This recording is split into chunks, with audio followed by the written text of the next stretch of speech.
lá. Sempre que eu termino um vídeo eu fico com aquela impressão de que eu poderia ter falado um pouco melhor, poderia ter abordado tal ou qual coisa, poderia ter conjugado um verbo ou colocado uma palavra no plural para ter uma concordância melhor.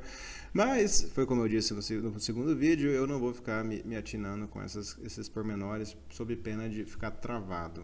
O perfeccionismo só funciona com pessoas perfeitas e eu estou longe da perfeição, então vai ficar realmente um trabalho um pouco amador, pode até decepcionar alguém que tiver os ouvidos mais afiados, mas tudo bem, mais afinados, mas tudo bem. Vamos lá, eu prefiro focar no que interessa e realmente tentar ajudar alguém. Eu vou falar um pouco sobre as outras provas que podem ser produzidas nesse tipo de caso de abuso infantil. Olha, se você tem uma prova que pode levar o juiz a entender que o abuso aconteceu, ou uma prova cabal, e você me pergunta se você pode usá-la, a resposta sempre será sim. Pode. Ah, mas Estevam, eu gravei uma ligação ilícita, o pai nem sabia, eu nem era parte da ligação, eu não podia ter gravado, era meu filho e o pai do meu filho. Pode. Ah, mas eu coloquei uma câmera escondida, não sei aonde, nossa, é totalmente um crime o que eu fiz, mas eu consegui capturar a imagem e tal. Pode juntar essas provas ilícitas. Por quê? Porque o direito, o judiciário, o poder legislativo, eles dão preferência, é um sopesamento, né? Que de um lado nós temos a intimidade do abusador, que não poderia ter sua ligação gravada, por exemplo, e do outro lado nós temos um bem infinitamente superior, que é a incolumidade física e psicológica de uma criança aí, que está sendo abusada, está sendo, enfim. Então o judiciário ele sopesa essas duas coisas. É a mesma coisa, por exemplo, quando num caso de violência doméstica, o juiz decide tirar o rapaz de casa. O rapaz ele tem direito patrimonial na casa.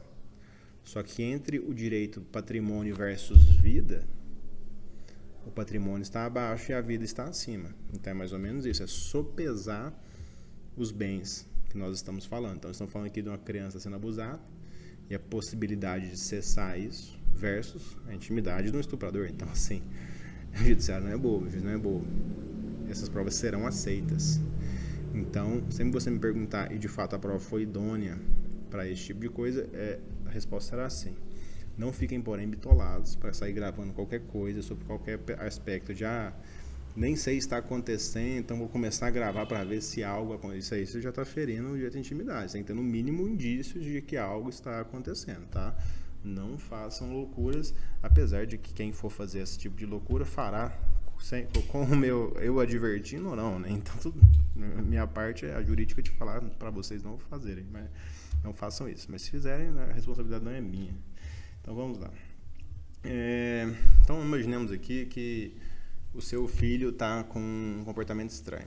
Ele fica se tocando em partes que ele não estava acostumado e ele tira a roupa e faz alguns movimentos estranhos, fala algumas coisas que você fala, gente, isso não é conversa de criança, isso já é, enfim. Você pode gravar isso, tá? Grave.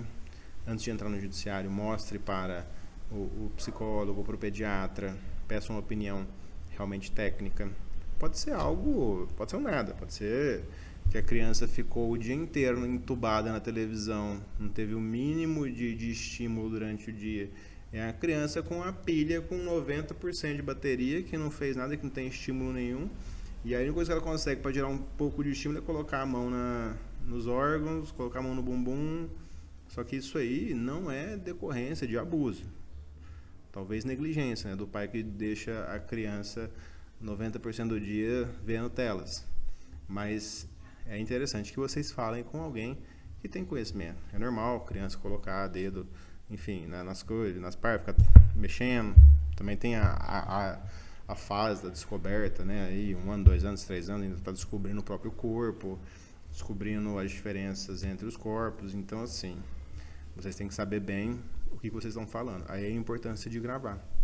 Às vezes é tão absurdo o gesto que você já sabe que é um forte indício de que algo pode ter acontecido de mais grave. Então vamos lá. Não se preocupem, portanto, com essas questões de provas ilícitas.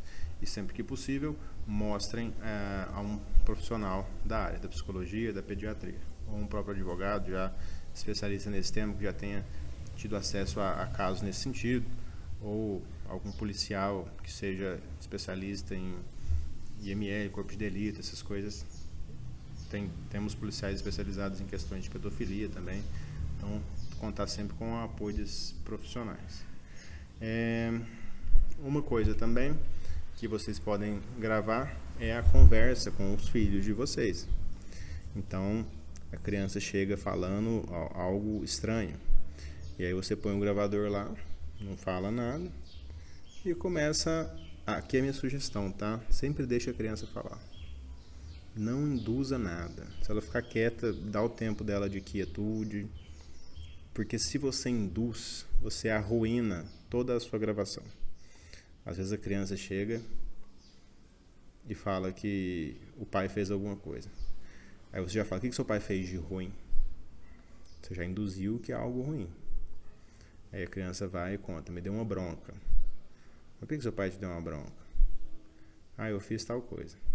E aí a toda pergunta você já vai conduzindo para uma resposta específica. Então, se possível for, fala para o seu filho, conta a história para a mamãe, eu estou aqui para te ouvir. Agora eu vou ser só as orelhas e você a boca, fala. Porque daí se você não induz, esse tipo de prova tem um peso muito maior para o judiciário. E inclusive, no sentido contrário, se você induz, você pode responder por certas coisas. Você pode estar respondendo aí por alienação parental, etc. Então, eu acho que esse vídeo já ficou de bom tamanho. E essa questão da alienação parental, eu vou abrir outro vídeo. É um tópico um pouco mais delicado, mas temos que abordar tudo. Certinho, pessoal? Até o próximo.